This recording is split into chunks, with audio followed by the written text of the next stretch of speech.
y'all? Back with another edition. I go by again the young loudmouth called King Jut, and the Lord has been working through me this week. The internet has been so great. This is DeCypher. First up on this long list of fabulous people is the great Bill Cosbey. Now, if you haven't heard, over the week, it's been, let's just say, confirmed that Bill Cosby has been shooting these quaaludes with the Shot Boy. In a 2005 interview, he saw that he was admitting to drugging women over the past couple of decades, I would say, and just doing whatever he wanted. There's so many things wrong with this story. One, drugging women is so corny. Second off, can 34-year-old men and women, are your lives not affected? This was Mr. Hustable. What were really in those pudding pops? What was he really doing with those people that he said he was a doctor for? Why did Theo always get mad at him? I have so many more questions about his whole lifestyle now. I can't believe him. I even have a picture with him back in last year. I felt woozy after he gave me something to drink. There might be something wrong with this. Next up on the list, we got our guy Tyga. Now, Tyga has been rumored to be sending, his pictures to a woman or transgender, as you guys like to cover it, loves wins. So, now, there's so many issues with this story. One, why are guys still sending dick pics? Do you guys get girls off this? Does this thing work? At least do it on Snapchat or something. Like, how does sending and getting dick pics work? I don't see how that happens to get you poom poom. It doesn't make any sense to me. Then you have him the whole thing cheating on Kylie. Listen, man, I've been saying for a while, Tyga is using Kylie as a stimulus package because clearly his albums don't sell, and he needs the bread. But come on now, son, don't bite the hand that feeds you. You only have a month until you can do whatever. Be out with her. It's gonna be legal. Do you, Tyga? And the next thing, why this keeps happening, is called the Kardashian curse. Now, if you guys don't understand the Kardashian curse is very simple. Any black man that enters that family in some type of relationship or sexual way clearly gets screwed up. For example, Reggie Bush lost the Heisman Trophy. Ray J, ain't nobody bought a record from him since. Chris Humphries, okay? Kanye gave us Yeezus. Lamar Odom got crack. And now Tyga. Son, y'all don't see the signs. It is simply just a place where black men go to die. Very, very simple. Next big story to talk about is Subway. Now, if you guys haven't heard, Jared Fogle, the spokesman of the Subway campaigns over the last about 10, 15 years, got himself in a little trouble. Let's go to Complex for the news story. For Complex News, I'm Sean Evans, and according to a report from Fox 59 in Indianapolis, investigators raided the Zionsville home of Subway pitchman Jared Fogle on Tuesday morning. An FBI source reportedly told the station that Fogle's home is being searched in connection with a child pornography investigation.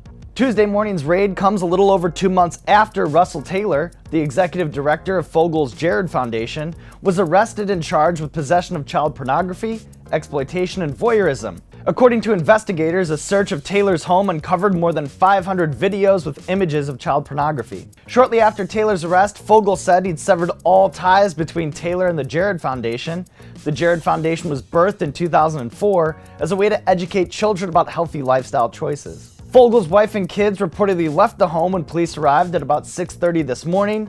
Fogle has been detained, though not arrested, outside his residence. So far, investigators have not said whether or not Tuesday's raid was connected to Taylor's arrest in April. So that's obviously disgusting that he's probably going to go to jail for the rest of his life if that's proven true.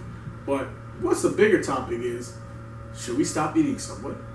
Should I stop walking in and get the crispy, foot-long turkey bacon cheese sandwiches? The answer is hell yes. Why am I going to prompt myself a Subway because some crazy guy wanted to do that? Subway had nothing to do with that. Subway wasn't feeding him this stuff. I'm gonna get Subway right after this. and chow down on that turkey bacon club sandwich. Foot long. With the oats. Okay? Probably get some honey mustard on the side. And all this fake outrage stuff. Like, we can't have Subway now. Since when? Subway had nothing to do with this. What does to do with this? Isolate the incident. This is what happens in 2015. Nowadays, people don't even get mad at the person. We just get mad at the organization. Like Subway was protecting him or something like that. No, people, it was him. He's a sick guy. He's going to go to jail probably for the rest of his life. He's going to be pariah to everybody. Keep eating Subway. Next up on the list is a football player from Florida State, another quarterback. No, we're not talking about James. We're talking about DeAndre Johnson. Now, if you haven't heard, we'll run the video.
Okay, now obviously you can see the situation is there that DeAndre was in a bar. He's 19 years old. A little drunk, frustrated. Woman is allegedly being overheard saying the N-word.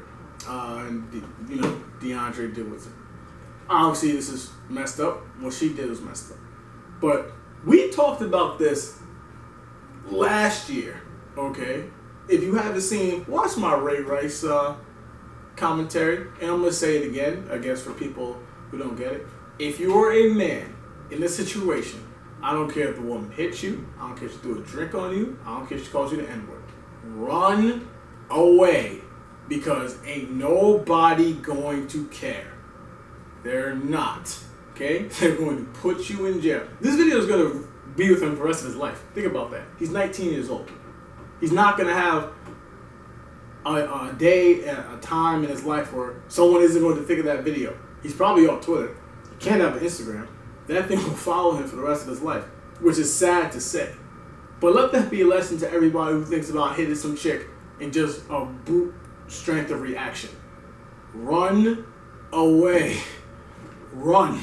Do not do anything of the sort. Run away. Shout out to our guy Meek Mill. He did more than projected sales. He's projected to sell about 156,000. He did about 216, which is really good. It's the first #1 selling album. It's a good look. It's a great album. It's a very good listen. Great listen. Good songs into it. So shout out to Meek Mill. But this story kind of leads into the hashtag of the day. Now, the hashtag of the day is going to go out to all this new era beefs. If you guys haven't heard, Joe Budden commented on Meek Mill's and his girlfriend Nicki Minaj's relationship. Let's play the video. Meek's music is too hard for me to look at him with this fucking sappy fuck shit. Yeah. Like, be the hardcore guy that I'm sure she was attracted to at some point. Yeah. It's nasty. I hate everything about it. I hate seeing that. I'm glad a dark-skinned guy is behaving this way. Take the heat off of y'all for a minute. No, I'm just saying, I don't think light-skinned nigga, we not moving like that, B. Please. Name one. Name one. Now, as you can see, Joe Budden doesn't know what the hell he's talking about. But this is what 2015 beefs are. Someone says something over here, someone tweets something over here, and the best punchlines are done by people on Twitter. Yo, y'all are rappers. You know rappers used to die over beefs, right? Like, that's what used to happen, okay? Or at least beat up or something. People used to run on stage and fight people. Y'all don't even rap anymore, okay? At least rap. You know what Meek could do to Joe Budden's, what left of Joe Budden's career?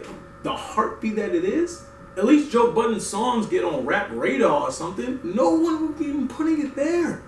Yo, do something. Y'all are rappers. This ain't no buddy thing. Kendrick said this is competition. What are y'all doing?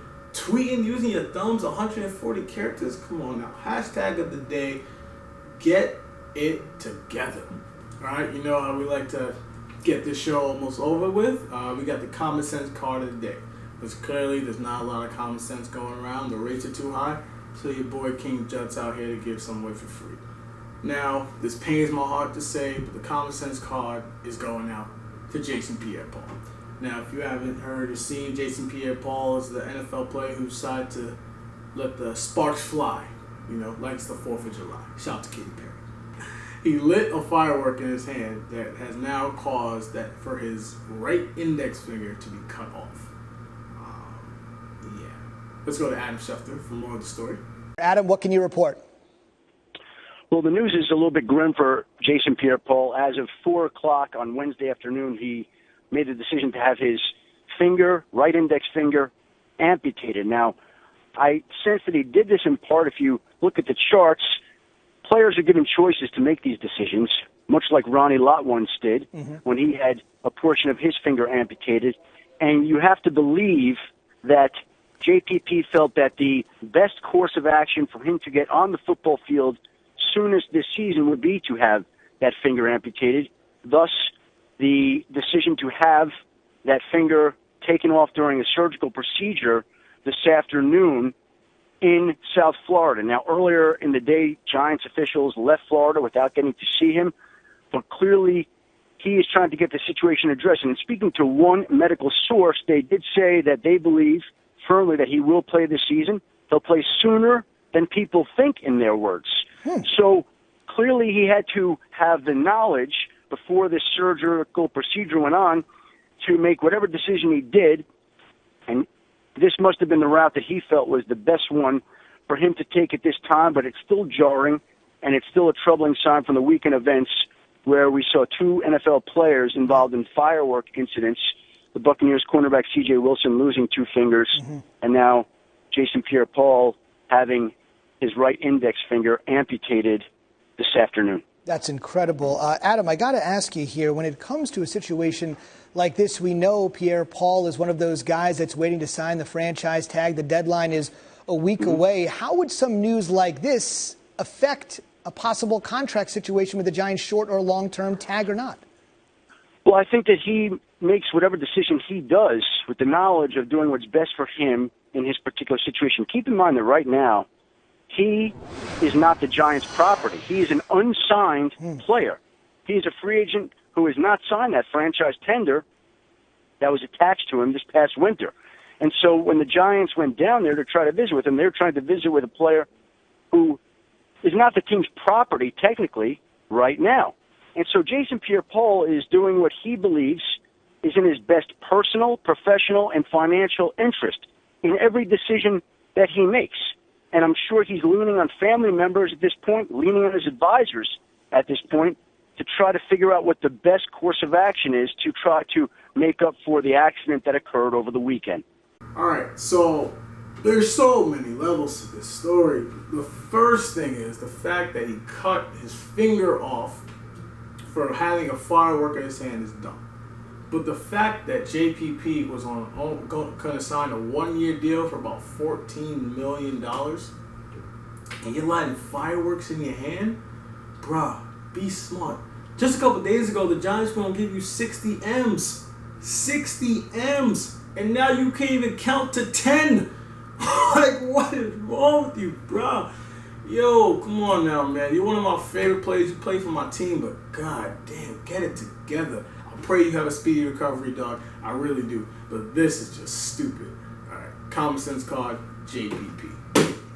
Alright, y'all, that's all the time we have today. Make sure you check me out on Instagram and Twitter at KingJut92. Make sure you follow me on Snapchat, KingJut. And for the key to greatness for y'all, just make sure that every day you work hard, do what you gotta do in life. You're gonna go through struggles, you're gonna go through issues, but make sure that everything you do is for a purpose. King Jut, we out.